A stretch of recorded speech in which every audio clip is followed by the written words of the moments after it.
కృపతో నన్ను బలపరచి ఘనతను దీర్ఘాయువును దయచేయువాడవు.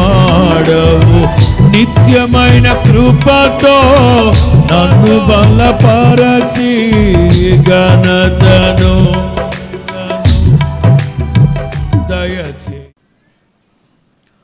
జకర్యా 1వ అధ్యాయం 17వ వాక్యంలో ఉన్న ఆ భాగం, నా పట్టణములు భాగ్యముతో మరి ఎక్కువగా నింపబడును. స్తోత్రం చెప్పండి గట్టిగా. నా వాడవు యేసయ్యా